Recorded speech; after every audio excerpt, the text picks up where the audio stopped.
Halo Sobat Spoiler, bagaimana kabarnya? Tentunya Millers doakan baik-baik saja. Jumpa lagi di channel Sektor Spoiler. Pada video kali ini, Millers akan bahas kelanjutan cerita dari Donghua series Perfect World episode 216. Seperti biasa, Millers mau ingatkan lagi bagi Sobat Spoiler, karena video ini mengandung spoiler, Mimin sarankan untuk tonton dulu episode-episode sebelumnya, biar ngerti jalan ceritanya. Tapi buat Sobat Spoiler yang gak sabar dan udah siap dengerin kelanjutan ceritanya, langsung saja kita gas ke ceritanya. Di episode sebelumnya, ketegangan memuncak saat Ning Chuan, salah satu jenius terkuat, maju dengan aura mematikan dan menyerang musuh yang ingin menangkap Qilin. Namun, saat situasi memanas, Qilin memilih kembali ke pelukan kelinci kecil. Belum sempat situasi tenang, Ning Chuan dan seorang pemuda pirang dari surga tak terukur menyerbu, berniat merebut Qilin. Si Hao pun bergerak cepat, menghadang mereka berdua dengan kekuatan luar biasa. Teknik legendarisnya menghentikan langkah para penyerbu. Pertarungan besar pun pecah. Si Hao, meski sendirian, menghadapi beberapa pembudidaya asing. Ia menghancurkan tombak emas milik pemuda pirang yang membentuk raksasa, menyerap esensinya dengan pedang abadi, lalu menghantam para musuh satu persatu menggunakan kekuatan tubuh dan teknik kaisar petir. Sementara itu, para sekutunya seperti Cao Yuseng dan gadis naga ikut berjaga. Dalam kekacauan itu, Si Hao tampil seperti dewa perang, membuat semua yang menyaksikan tercengang. Bahkan Ning Chuan pun terdesak, hingga akhirnya pertarungan mereka dihentikan oleh makhluk agung yang muncul dan memisahkan keduanya. Makhluk agung itu membawa mereka ke kota kaisar, tempat penuh misteri yang hanya bisa dimasuki oleh mereka yang telah menandatangani kontrak aliansi kuno. Di luar kota, Si Hao bertemu kembali dengan sahabat-sahabat lamanya. Namun pertemuannya dengan King Yi lah yang paling menggugah. King Yi, tubuh kedua Yue Chan, menyimpan kenangan manis namun juga rasa malu yang dalam terhadap Si Hao. Sementara Yue Chan yang masih memendam dendam, tersiksa melihat kedekatan mereka. Meski diselimuti konflik batin, Si Hao tetap percaya diri, melangkah dengan keyakinan di tengah cinta, permusuhan dan misteri takdir yang belum terungkap. Kelompok para peserta terbagi dalam beberapa faksi, termasuk Si Hao dan sekutunya. Tiba-tiba, Qin Hao, adik Si Hao, muncul mengenakan zirah perak. Si Hao terkejut sekaligus khawatir akan kehadiran adiknya. Ia merasa bersalah telah meninggalkan keluarganya demi perjalanan ini. Kedatangan Qin Hao menarik perhatian banyak pembudidaya asing. Namun Si Hao langsung memperingatkan bahwa ia tak akan membiarkan siapapun menyentuh adiknya. Tak lama, 3 makhluk agung muncul kembali bersama kelinci giok bulan dan Qilin kecil. Mereka mengumumkan bahwa semua peserta yang telah sampai sejauh ini dinyatakan lulus dan boleh melanjutkan perjalanan. Keputusan ini membuat semua orang lega, karena lebih dari 100.000 peserta, hanya segelintir yang berhasil sampai ke tahap ini.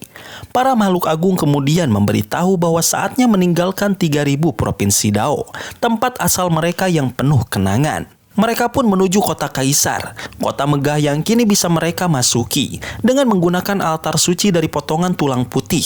Mereka semua diperkecil dan dibawa masuk dalam cahaya terang. Saat muncul kembali, mereka berada di dataran gelap yang sunyi, dipenuhi tulang-tulang kering dan sisa medan perang kuno. Tanpa penjelasan, ketiga makhluk agung itu hanya menunjukkan cermin tulang dan meminta mereka mencari kontrak aliansi kuno, kunci dari sejarah yang tersembunyi. Ketika semua peserta mulai berpencar, Si Hao tiba-tiba merasa ada yang aneh. Waktu di sekelilingnya melambat dan ia berjalan masuk ke lorong hitam yang tak bisa ia hindari. Kini ia berada di tempat asing yang lebih gelap dan berkabut. Di sana, ia menemukan kuali misterius bertelinga 2 dan berkaki 3 yang memancarkan aura luar biasa. Dengan jantung berdebar, Si Hao menatap artefak tersebut dan bertanya-tanya, apakah ini benar-benar perbatasan desolet? Apa misteri besar yang tersembunyi di dalam kuali itu? Di sekelilingnya, tanah hangus dan tulang belulang berserakan menjadi saksi bisu perang purba. Kuali ini memancarkan aura yang menakjubkan, seolah menyimpan rahasia besar tentang alam semesta. Si Hao melihat darah merah tua yang bersinar dalam kuali itu. Setiap tetesnya mengandung kekuatan dan sejarah dari makhluk-makhluk luar biasa. Di permukaannya, terukir diagram kuno yang menggambarkan bintang, makhluk surgawi, dan binatang buas yang tak pernah ia kenal. Saat ia mendekat, kuali itu bergetar hebat hingga hampir menghancurkan dunia di sekitarnya, sebelum akhirnya kembali tenang dan menyegel auranya. Tiba-tiba, 9 cahaya emas abadi memancar dari kuali dan sebuah suara misterius terdengar dari dalam darah. Suara penuh kesepian dan kesunyian yang mengaku datang dari masa depan. Ketika Si Hao mencoba bertanya, langit pecah oleh badai petir yang luar biasa. Kuali pun bangkit, mengaktifkan formasi kunonya untuk menyerap seluruh energi dan badai yang turun, menunjukkan bahwa ia bukan benda biasa. Suara dari kuali menyatakan bahwa ia bukan milik masa lalu maupun masa kini, mengisyaratkan bahwa ia berasal dari masa depan yang rusak. Si Hao gemetar, menyadari bahwa kehadiran kuali ini bisa berarti ada sesuatu yang mengerikan telah terjadi di masa depan. Ia mulai berpikir bahwa mungkin kuali ini kembali ke masa lalu untuk mencegah kehancuran total atau mencari pemahaman tentang musuh yang belum datang. Sementara itu, di luar dunia gelap tempat Si Hao berada, 3 makhluk agung menyadari bahwa seorang jenius telah menghilang dari pengawasan mereka. Mereka mencurigai keterlibatan makhluk kuat dari kota Kaisar, lalu memutuskan untuk melanjutkan perjalanan, meninggalkan 3.000 provinsi. Namun, mereka tetap cemas atas hilangnya Si Hao yang menjadi tanda bahaya besar. Di tengah kesunyian, Si Hao merenungi segala yang ia alami. Ia sadar bahwa perjalanan waktu mungkin saja nyata dan bertanya-tanya apakah dirinya masih akan hidup di masa depan. Namun, ia tidak ingin menyerah. Dengan tekad membara, ia bersumpah untuk menaklukkan semua tantangan lintas zaman. Respon dari kuali menunjukkan penerimaan terhadap tekadnya. Dan akhirnya, suara itu kembali. Pertempuran itu, aku ingin bertemu denganmu. Saat itulah, Si Hao menyadari bahwa takdir besar sedang menantinya, pertemuan yang bisa mengubah masa depan seluruh dunia. Langit seketika terbelah oleh petir yang mengguncang seluruh medan perang.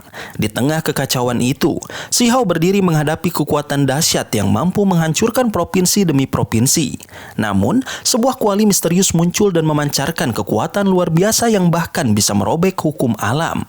Meski berhasil menetralkan petir abadi itu, kuali tampak melemah dan mengalirkan darah misterius dari permukaannya. Si Hao menyadari bahwa interaksinya dengan kuali itulah yang memicu kekacauan besar tersebut. Ternyata, kuali itu datang dari masa depan, membawa pesan penting dan memperingatkan tentang bahaya yang akan datang. Namun, percakapan mereka belum menyentuh kebenaran sesungguhnya, dan dunia sudah bereaksi hebat. Jika terlalu jauh membahas masa depan, sejarah bisa berubah dan hukum sebab akibat terguncang. Kuali itu tak bisa mengubah masa lalu, hanya menunjukkan petunjuk secara samar.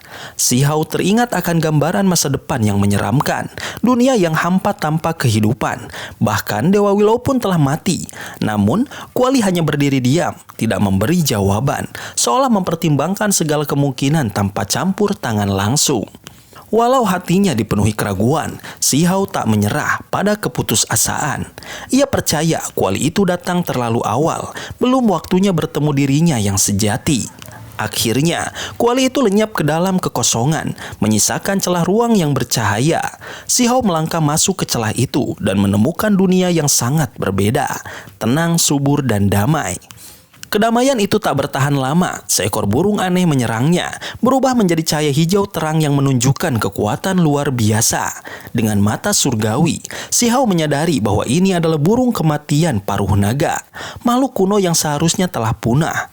Anehnya, burung itu memiliki mata merah seperti penyusup dari era Immortal Ancient.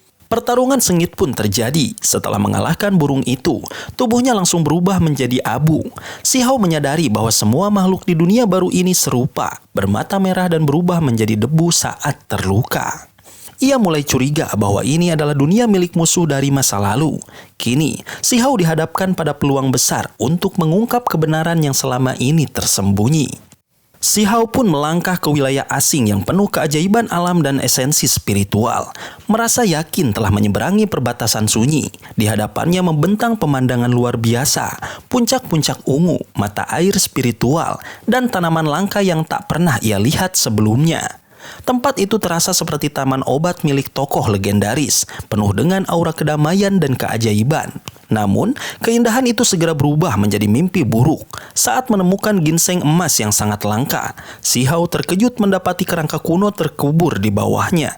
Namun, keindahan itu segera berubah menjadi mimpi buruk. Saat menemukan ginseng emas yang sangat langka, Si Hao terkejut mendapati kerangka kuno terkubur di bawahnya. Rasa jijik dan penyesalan menyergapnya saat menyadari bahwa tumbuhan suci itu tumbuh dari jasad manusia yang telah mati. Ia segera membasuh tangannya dan meninggalkan tempat itu dengan hati berat. Ketika menjelajahi lebih jauh, ia menemukan kenyataan mengerikan.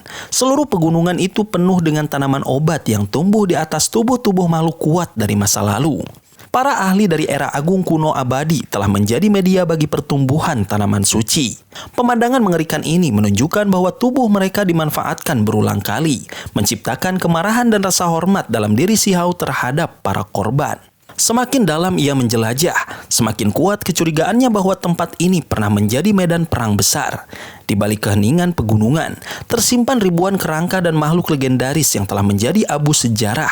Meski wilayah ini minim penjaga kuat, seekor burung kematian paruh naga menjaga satu area penting, menandakan adanya kekuatan yang tidak bisa diremehkan. Perjalanan membawa Si Hao ke penemuan mengejutkan, kota-kota besar dengan makhluk humanoid dan teknologi luar biasa. Di antaranya, ada kota yang dihuni oleh manusia seperti dirinya. Kota-kota ini hidup berdampingan. Meski berasal dari berbagai ras, keberadaan umat manusia di tempat ini memunculkan kebingungan besar dalam benaknya. Siapa sebenarnya yang menjadi musuh dalam perang besar ini? Si Hao merasa bingung dan penasaran saat melihat kenyataan yang jauh berbeda dari apa yang ia pahami selama ini. Raungan penuh amarah dari para tetua membuatnya bertanya-tanya dalam hati. Mengapa mereka begitu marah? Apa yang sebenarnya terjadi? Di hadapannya, terbentang sebuah kota besar yang dibangun dari batu hitam berkilau. Pancaran cahayanya dingin seperti logam. Kota itu terasa menyesakan, namun begitu ramai. Arus manusia, kuda dan kereta terus mengalir tanpa henti, membuat suasana kota terasa padat dan penuh kehidupan. Namun di balik keramaian itu, Si Hao melihat ada kegelisahan yang tersembunyi. Ketika orang-orang membicarakan soal asal-usul dan sejarah mereka, nada suara mereka dipenuhi rasa tidak puas. Mereka menganggap diri mereka sebagai pemilik sah dari dunia 9 surga 10 bumi. Menurut mereka, mereka terusir secara paksa oleh kekuatan jahat, dipaksa meninggalkan tanah leluhur mereka. Si Hao pun mulai mengamati mereka dengan seksama. Ia tidak menemukan perbedaan fisik mencolok antara mereka dengan manusia dari 3.000 provinsi. Mereka berasal dari ras yang sama. Tapi anehnya, mengapa mereka menyebut orang-orang dari sisi lain perbatasan desolet sebagai iblis? Berdasarkan pemahamannya, justru sebaliknya yang terjadi. Orang-orang dari 9 surga 10 bumilah yang seharusnya menyebut mereka sebagai penghancur. Karena merekalah yang melintasi batas dan membawa kehancuran. Si Hao teringat cerita-cerita tentang era kuno, tentang pertempuran besar dan zaman keemasan yang runtuh. Semua era itu hancur, terkubur oleh sejarah. Kini, seolah-olah giliran zaman mereka yang menghadapi kehancuran tak terhindarkan. Amarah tumbuh dalam diri Si Hao. Ia merasa bahwa 3.000 provinsi adalah korban sejati. Mereka tidak pernah menyerang terlebih dahulu, hanya bertahan dari serangan dunia luar. Namun kini, pihak yang menyerang justru memainkan peran sebagai korban. Untuk memastikan dugaannya, Si Hao mulai bertindak diam-diam. Ia menangkap beberapa orang dan menelusuri kesadaran mereka. Hasilnya mengejutkan. Semua orang itu benar-benar yakin bahwa merekalah yang ditindas dan dirampas haknya. Si Hao mulai mempertanyakan dunia mana yang sebenarnya menyembunyikan kebenaran. Ia pun memulai penyelidikan mendalam. Ia menyamar, membaur dengan masyarakat dunia ini, dan perlahan memahami adat, kehidupan serta keyakinan mereka. Dalam perjalanannya, Si Hao menjelajahi berbagai wilayah.